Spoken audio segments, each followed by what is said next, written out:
تو میں نے جو قرآن مجید کی آیت پڑھی ہے، پہلے میں 12 ربیع الاول کا بتاؤں کہ یہ ہے کیا.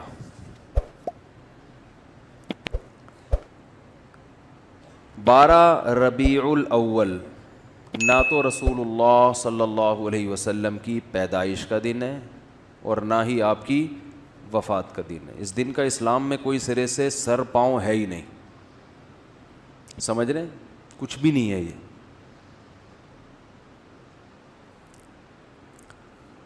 کیوں نہیں ہے؟ اتنے لوگ مناتے ہیں، اتنے لوگ کرتے ہیں. لوگوں کے منانے پر گورنمنٹ کی طرف سے کوئی پابندی نہیں ہے، اس لیے مناتے ہیں لوگ. اتنے سارے علماء کی تقریریں آتی ہیں اس دن کی فضیلت پر، تو وہ اس لیے آتی ہیں کہ تقریروں پر بھی گورنمنٹ کی طرف سے کوئی پابندی، بولو بھائی، نہیں ہے. تو لوگ دیکھتے ہیں گورنمنٹ کی طرف سے پابندی ہے یا نہیں ہے، اس کو فوکس کرتے ہیں. شریعت کیا کہتی ہے یہ تو وہی فالو کرے گا نا جو شریعت کو فالو کر رہا ہو، جو دیکھتا ہو کہ قرآن و سنت کیا کہتے ہیں. ائمہ مجتہدین جن کی قرآن و سنت پہ گہری گرفت تھی وہ کیا کہتے ہیں، وہ اخپل طریقے سے اسلام کو پیش، بولو بھائی، نہیں کرے گا. اخپل طریقہ نہیں چلتا. آج بہت سے معاملات میں پتہ ہی نہیں چل رہا ہے کہ ان کا لائف اسٹائل یا ان کا مذہب ہے کیا. اخپل طریقہ تو ہر ایک کا، بلوچوں کی الگ روایات ہیں، مہاجروں کی الگ ہیں، پنجابیوں کی الگ ہیں، پٹھانوں کی الگ ہیں. تو اخپل کو لے کے چلنا ہے تو پھر تو ہر قوم کا الگ کلچر، ہر قوم کی الگ روایات. اسلام کو دیکھنا ہے تو پہلے میں 12 تاریخ کے بارے میں آپ کو بتا دوں. ہمارے پاس جو دلائل ہیں وہ سب سے پہلے قرآن ہے، ایسا ہی ہے نا. الحمد سے لے کے والناس تک پورے قرآن میں کہیں بھی نہیں لکھا ہوا کہ نبی صلی اللہ علیہ وسلم 12 تاریخ کو پیدا ہوئے تھے. آپ کہہ سکتے ہیں تو بہت سی چیزیں نہیں لکھی، تو چلو جو نہیں لکھی وہ پھر حدیث میں آتی ہیں. احادیث ہم دیکھتے ہیں تو کوئی ایک صحیح روایت بھی، صحیح حدیث بھی اس بارے میں نہیں ہے کہ آپ صلی اللہ علیہ وسلم 12 ربیع الاول کو پیدا ہوئے. آپ کو معلوم ہے آج کل انگریزی تاریخوں سے عربی تاریخ اور عربی سے انگریزی نکالنا آسان ہے یا نہیں؟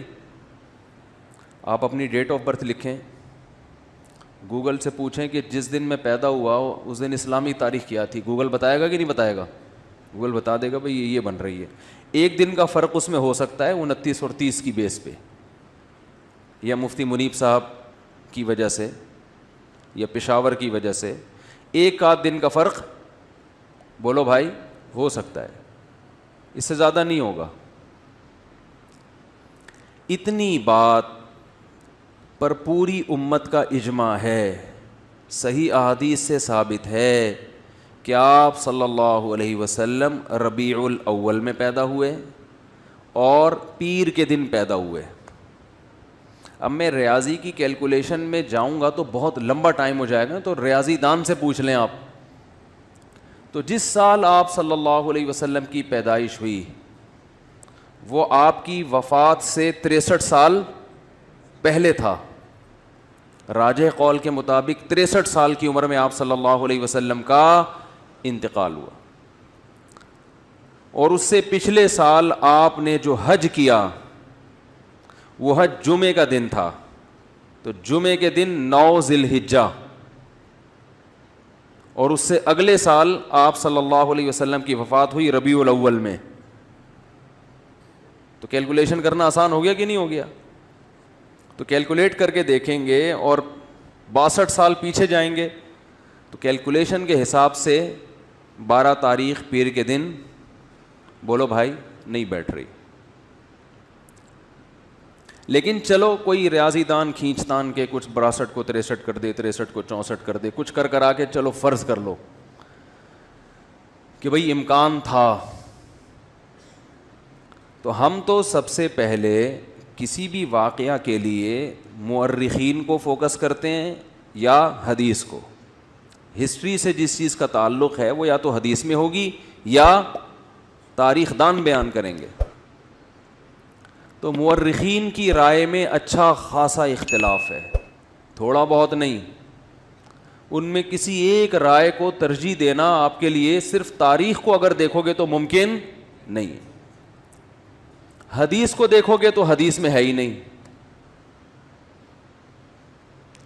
تو اس بات کا امکان ظاہر کیا گیا ہے جو ماہرین محققین کہ 8 یا 9 ربیع الاول کا امکان زیادہ ہے آپ کی پیدائش کا دن ہونے میں. تو ویسے بھی ایک بات ذہن میں رکھیں کہ اسلامی تاریخ میں جو بہت اہم ترین واقعات ہوتے ہیں جن کا ہماری پریکٹیکل لائف سے تعلق ہو, 2 چیزیں ہوں, واقعہ اہم اور ہماری عملی زندگی سے تعلق, تو ایسے واقعے کی تاریخ یاد رکھنا یہ اسلام کی ذمہ داری ہے. بات آ رہی ہے سمجھ میں؟ یہ کس کی ذمہ داری ہے؟ اسلام کی, کیونکہ اس پہ عمل ہے. مثال کے طور پر رمضان کا چاند نظر آتے ہی اسلام آرڈر دیتا ہے کہ آپ نے کیا کرنا ہے؟ روزہ رکھنا ہے. اب ماہرین بھول گئے کہ یہ والا مہینہ ربیع الاول ہے, شوال ہے کہ رمضان ہے, کیلکولیشن کر رہے ہیں, بوکھلا گئے. مورخین کا اختلاف ہو گیا کہ یار یہ رمضان ہے کہ شوال ہے کہ ذی قعدہ ہے کہ ذی الحجہ ہے, تو ہمارے روزے کہاں گئے؟ بولو بھائی, روزے گئے. اب شک کو شبہ کے ساتھ روزہ رکھیں گے کہ یار پتہ نہیں یہ رمضان ہے بھی کہ نہیں ہے. آپ کہہ سکتے ہیں پہلی تاریخ میں تو اختلاف ہوتا ہے کہ فس رمضان ہے یا نہیں, اس اختلاف کا شریعت نے حل بتا دیا. الصوم یوم یصوم الناس, جس تاریخ کو لوگ سمجھیں کہ پہلی ہے تو وہ کیا ہے؟ پہلی ہے. جس تاریخ کو لوگ سمجھیں کہ پہلی نہیں ہے تو وہ کیا ہے؟ وہ نہیں ہے. اور حکومت کو کا فیصلہ کیا بنا دیا اس میں؟ معتبر. اس کو یوم شک کہا جاتا ہے جس میں انسان کو تردد ہو, تو گورنمنٹ کو یہ اختیار حاصل ہے کہ وہ فیصلہ کر دے. لیکن رمضان ہی مشکوک ہو جائے کہ پتہ نہیں ہے کہ نہیں, یہ الزام کس پہ جائے گا؟ اسلام پہ, معاذ اللہ اللہ پہ, کہ اللہ نے رمضان کے روزے تو فرض کر دیے لیکن رمضان کی اللہ نے حفاظت نہیں کی. تاریخیں گول مول ہو گئی ہیں, گڑبڑ ہو گئی ہیں. آپس میں اتنے فرقے بن گئے کہ ان فرقوں کی وجہ سے اب تاریخ کا ہی نہیں پتہ چلتا کہ یہ رمضان ہے یا شوال ہے. بیچ میں اتنے فرقے پیدا ہو گئے. تو اللہ نے وہ تمام چیزیں جن کا انسان کی پریکٹیکل لائف سے تعلق ہے ان کی تاریخوں کی حفاظت کس کے ذمے ہے؟ اللہ کے ذمے ہے. وہ کبھی دائیں بائیں نہیں ہو سکتے, کیونکہ پوری امت نے ایک دن رمضان یعنی رمضان کے مہینے میں روزے رکھنے ہیں نا. پتہ چلا جی ان کا رمضان کوئی اور ہے, ہمارا رمضان کوئی اور ہے, اور ہم کنفیوز ہو گئے اصل رمضان کون سا ہے. تو یہ حفاظت کون کرتا ہے؟ حج ذی الحجہ میں ہوتا ہے. تو ذی الحجہ جب آتا ہے تو ہمیں پوری امت کا اجماع ہے کہ ذی الحجہ جب آئے گا تو واقعی وہ ذی الحجہ ہی ہوگا, کیونکہ اس کے تواتر کے ساتھ اس کی حفاظت کی گئی ہے. اس میں اختلاف نہیں پیدا ہونے دیا اللہ نے, جیسے قرآن میں اختلاف نہیں ہے. پوری امت کا قرآن ایک ہے یا نہیں ہے؟ گرین کیا وائٹ کیا, زور سے آمین, آہستہ آمین, جتنا بھی لبرل ہوگا بولے گا قرآن یہی ہے. کیونکہ اسی میں اختلاف ڈل جاتا تو پھر ایک عامی آدمی کہتا ہے اللہ مجھے کیا پتہ چلے گا کہ تو نے قرآن میں نظر کی حفاظت کا حکم دیا یا نظر اٹھانے کا, کیونکہ اس کے پاس جو قرآن ہے اس میں کچھ اور لکھا ہوا ہے, ادھر کچھ اور لکھا ہوا ہے, پتہ ہی نہیں چلتا. تو پھر یہ اسلام میں ایک فالٹ ہونے کی علامت ہوتی معاذ اللہ کہ یہ فالٹ کس کا ہے؟ بولو بھائی, معاذ اللہ, یہ پھر اسلام کا فالٹ ہوتا کہ اس کو پتہ ہی نہیں ہے. عید الفطر کے دن کچھ احکامات ہیں. کیا ہے؟ روزہ رکھنے کی آپ کو اجازت نہیں ہے. ایک دن اسلامی تاریخ میں ایسا بھی آتا ہے, اس دن آپ کو غسل کرنا ہے. جو پورے سال نہیں نہائے ہوتے وہ سروس کرواتے ہیں اپنی. اس دن آپ نے مسجد میں آنا ہے, تکبیر کہنی ہے, 2 رکعت پڑھنے ہیں, شکرانے, عید مبارک. تو وہ پوری امت کا اجماع ہے کہ وہ کون سی شوال ہے؟ فرسٹ. اس میں اللہ نے اختلاف نہیں ڈالا. کہ وہ فرسٹ ہے. ایسا نہیں کہ کسی فرقے کے نزدیک 5 شوال ہے, کسی فرقے کے نزدیک 6 شوال ہے, کسی فرقے کے نزدیک 3. یہ چیزیں اتنی تواتر کے ساتھ بیان کر دی گئی ہیں کہ اس میں اللہ نے ذمہ داری لیے گویا کہ میں اس میں امت میں اختلاف پیدا نہیں ہونی. تو بیسک ہے نا, بیسک میں ہی ہو گیا تو ایک عام ہی آدمی غیر مسلم تو پاگل ہو جائے گا, وہ تمہارا تہوار کون سا, میں تو یہی سمجھ میں نہیں آ رہا, کیا خیال ہے, وہ تو پاگل ہو جائے گا نا. اسلام کے 5 ارکان ہیں, ان میں نماز ہے, نمازوں کے اوقات میں اختلاف نہیں ہے. اختلاف اگر ہے بھی تو افضلیت کا. سب کو پتہ ہے ابھی ظہر کا وقت ہے, ساری دنیا میں جب یہ ٹائم آئے گا تو کون سا وقت ہوگا, ظہر کا. تو جو بیسک چیزیں ہیں جن کا ہماری پریکٹیکل لائف سے ان تاریخوں کا تعلق, اور قرآن میں اللہ نے فرمایا قل ہی مواقیت للناس والحج, چاند کی جو منزلیں ہیں ہم نے لوگوں کے عبادتوں کے اوقات کے لیے متعین کر دی ہیں. چاند کا گھٹنا بڑھنا 12 مہینے یہ سب چونکہ اسلامی عبادتوں کا ان سے تعلق ہے.